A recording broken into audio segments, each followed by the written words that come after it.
So very good morning बच्चों, फिर से हाजिर हूँ मैं आपके लिए एक नया क्लास लेकर जिसका नाम है SN1 रिएक्शन। मतलब आज के क्लास में हम लोग देखने वाले SN1 रिएक्शन। SN1 reaction. अब बच्चों ये SN1 रिएक्शन होता क्या है? ठीक है, देखिए हम लोग बात करते हैं what is mean by the SN1 reaction. तो अगर मैं बात करूं SN1 रिएक्शन के लॉन्ग फॉर्म की कि SN1 रिएक्शन क्या है। S stand for substitution. S जो है वो कैंडिडेट करता है सब्स्टिट्यूशन।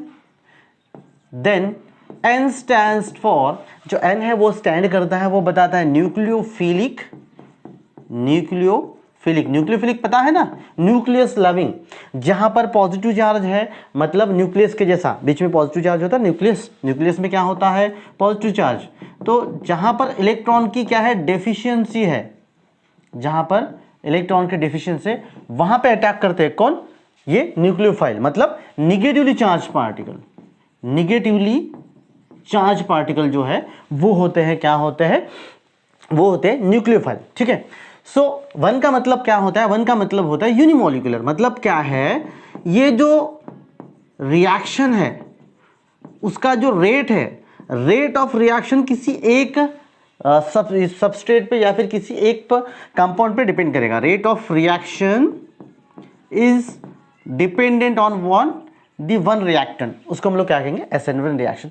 अब ये एग्जांपल है, ये एग्जांपल पे हम जो सिंपल एग्जांपल, इस पे ना रुकते हम लोग आगे बढ़ते हैं और मैं आपको डायरेक्टली क्या करता हूँ, डायरेक्टली मैं आपको बताता हूँ कि क्या होता है 3 स्टेप में। लेट्स से देखिए ये है tertiary butyl bromide, CH3 bromine, tertiary butyl bromide.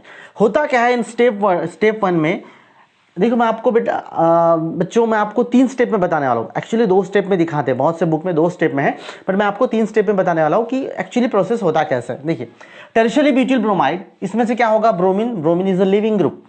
ये अपने पेयर ऑफ इलेक्ट्रॉन है ना, ब्रोमीन क्या करेगा, जो ब्रोमीन है वो अपना बॉन्ड पेयर ऑफ इलेक्ट्रॉन लेकर निकलेगा and it will form the bromine negative. और ये जो बन गया, क्या बन गया, टर्शियरी ब्यूटाइल कैटायन बन गया। टर्शियरी ब्यूटाइल कैटायन बन गया। ये बहुत स्टेबल है क्योंकि इसके 3, 6, 9 resonating structure it can form, 9 resonating structures. ये क्या कर सकता है बच्चों, 9 रेजोनेटिंग स्ट्रक्चर फॉर्म कर सकता है। ठीक है, इसलिए स्टेबल है। तो इस तरीके से फर्स्ट स्टेप में होगा। नाउ इन सेकंड स्टेप क्या होगा, वाटर मॉलिक्यूल इस पर अटैक करेगा। कि वाटर मॉलिक्यूल आपको पता है ऑक्सीजन के पास 2 लोन पेयर है, ठीक है ना, ये जो ऑक्सीजन है इसके पास 2 लोन पेयर ऑफ इलेक्ट्रॉन है, मतलब ऑक्सीजन क्या है, इलेक्ट्रॉन रिच है, तो ये एक पेयर ऑफ इलेक्ट्रॉन इसको डोनेट कर सकता है and it will form the hydronium ion. इस तरीके से बनेगा। और तीसरे स्टेप में फिर क्या होगा, तीसरे स्टेप में जो है और एक वाटर मॉलिक्यूल क्या करेगा, अब ये H+ को ये क्या करेगा, देखिए बॉन्ड पेयर यहाँ पे इसने दे दिया, इसकी डेफिशिएंसी पूरी हो गई और H को इसने अब्सॉर्ब कर दिया, हाइड्रोनियम आयन मतलब H3O पॉजिटिव अलग से बन गया और ये आपका बन गया टर्शियरी ब्यूटाइल अल्कोहल। तो ओवरऑल आपका जो कंपाउंड बन रहा है वो क्या बन रहा है, tertiary CH3CH3CH3, tertiary butyl bromide से कन्वर्ट किस में हो रहा है, टर्शियरी ब्यूटाइल अल्कोहल। अब इसमें जो रेट ऑफ रिएक्शन है, क्योंकि देखिए बैक अटैक, पीछे से अटैक नहीं हो सकता, यहाँ पे फ्रंट अटैक होगा, तो जब तक ब्रोमीन बाहर नहीं निकलेगा, समझ में आ रहा है बच्चों, जब तक ब्रोमीन बाहर नहीं निकलेगा हाइड्रोक्सिल आयन अंदर नहीं आ सकता, अटैक नहीं कर सकता। इसलिए टोटल रेट ऑफ रिएक्शन क्या है, एक सबस्ट्रेट पे, एक रिएक्टेंट पे या एक ही कंपाउंड पे डिपेंड करता है, इसलिए SN1 न्यूक्लियोफिलिक, समझ में, सॉरी यूनिमोलिकुलर। तो S फॉर सब्स्टिट्यूशन, सब्स्टिट्यूशन समझता है, मैं सब्स्टिट्यूशन को हमेशा कहता हूं खो टाइप ऑफ रिएक्शन। खो मतलब खो में होता है क्या है, खो, एक आकर उसने खो दिया, वहां से बाहर निकल गया। सो व्हाट, एक दूसरी की जगह लेगा, एक आएगा दूसरी की जगह लेगा। जैसे यहां पर क्या हुआ, अल्कोहल ने ब्रोमीन की जगह निकली, ब्रोमीन निकल गया, अल्कोहल आके बोला खो, ब्रोमीन निकल गया। अब एक्चुअली खो नहीं हुआ, मैंने तो आपको इस तरीके से बता दिया, ठीक है। So that is what substitution. Nucleophilic, ये आ जो रहा है हाइड्रोक्सिल ग्रुप वो नेगेटिव फॉर्म में है ना, है कि नहीं, तो इसलिए क्या हो गया, वो न्यूक्लियोफाइल हुआ। और रेट ऑफ रिएक्शन किसी एक पे डिपेंड करता है, इसलिए क्या हो गया, यूनिमोलिकुलर न्यूक्लियोफिलिक सब्स्टिट्यूशन रिएक्शन। ठीक है बच्चों, अब देखिए हम इसका देखते हैं energy profile diagram. Reaction progress मतलब जैसे जैसे रिएक्शन हो रहा है एनर्जी उसकी बढ़ रही है। ये देखिए आपका पहले यहाँ पर है, दिस इज न्यूक्लियोफाइल और टर्शियरी ब्यूटाइल हैलाइड, जो भी RRR, ये मिथिल ग्रुप, आप जो भी समझ, टर्शियरी ग्रुप है यहाँ पर और tertiary halide. Now what, energy of activation इतनी लगेगी, वो क्या होगा, एक्साइटेड स्टेट में जाएगा, फिर ट्रांजिशन स्टेट में जाएगा। ट्रांजिशन स्टेट में जाने के बाद वहां से क्या होगा, वो डिसोसिएट होगा। क्या डिसोसिएट होगा, एक्स निगेटिव, जो हम बात कर रहे हैं यहाँ पर, ये ब्रोमीन, तो ब्रोमीन डिसोसिएट होगा, क्योंकि ये जनरल रिप्रेजेंटेशन है। ब्रोमीन यहाँ से डिसोसिएट होगा और न्यूक्लियोफाइल क्या करेगा, उसको अटैक करेगा।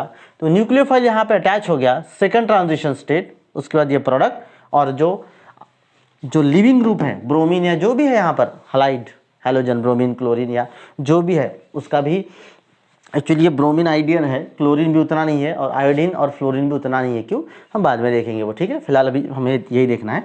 So what, this is the product, ये रिएक्टेंट, ये product, first transition state, second transition state, समझ में आ रहा है।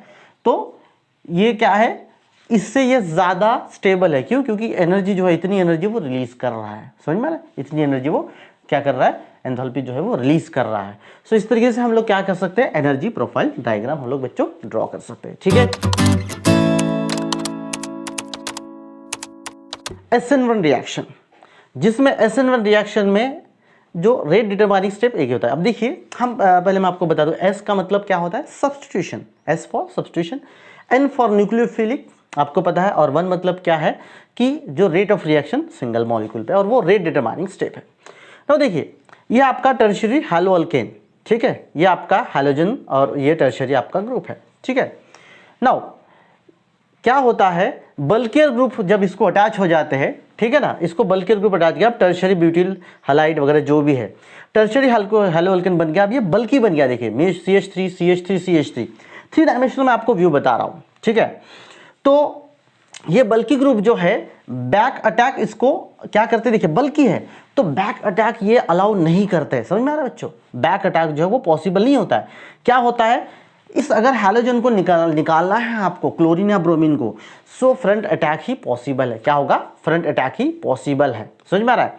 तो इसीलिए जब ये 2-methyl 2-bromopropan आपको जो दिखाई दे रहा है, यहाँ से फ्रंट अटैक होता है, तो क्या होता है, फिर कंपाउंड जो बनता है, ठीक है। देखिए रिएक्टेंट क्या हो गया इसका, ये ट्रांजिशन स्टेट में पहुंच गया कॉम्प्लेक्स, उसके बाद क्या होगा, फिर ये कार्बोकेटायन में कन्वर्ट होगा। ये देखिए, ये निकल गया, कार्बोकेटायन में कन्वर्ट हुआ है, गॉट इट। देन व्हाट, जो इनकमिंग ग्रुप है, इनकमिंग ग्रुप ये पॉजिटिव पे, देखिए पॉजिटिव पे अभी अटैक करेगा, ठीक है। ये यहाँ पर दूसरे ट्रांजिशन स्टेट में ये आया आपका न्यूक्लियोफाइल, इसने इसको क्या किया, अटैच हो गया, मतलब प्रोडक्ट में कन्वर्ट हो गया। सो इस तरीके से आप 3D व्यू में समझ सकते हैं, that is what SN1 reaction किस तरीके से होता है, ठीक है। So that is all about the energy profile diagram and the how SN1 reaction takes place, ठीक है, समझ में आया, वेरी गुड। ये देखिए थोड़ा सा और, ये ट्रांजिशन स्टेट इस तरीके से, कार्बोकेटायन, ये आपको मैं डीप में दिखा रहा हूँ, ठीक है ना, कार्बोकेटायन यहाँ पर बना, उसके बाद जो इनकमिंग ग्रुप आएगा तो ट्रांजिशन स्टेट 2 यहाँ पे बनेगा, ये आ गया और प्रोडक्ट में कन्वर्ट हो गया। सो ये है आपका SN1 रिएक्शन। उम्मीद करता हूँ समझ में आया, जो भी डाउट है आप मुझे पूछ सकते हैं। नेक्स्ट वीडियो में मैं SN2 लूंगा और उसके बाद कंपेयर करके बताऊंगा कि SN1 रिएक्शन क्या है, SN2 रिएक्शन क्या है। अभी के लिए मैं आपको बता दूं, SN1 रिएक्शन 2 स्टेप में, SN2 1 स्टेप में, SN1 2 स्टेप, SN2 1 स्टेप, इतना याद रखना है, ठीक है। चलिए मिलते हैं हम लोग अगले वीडियो में।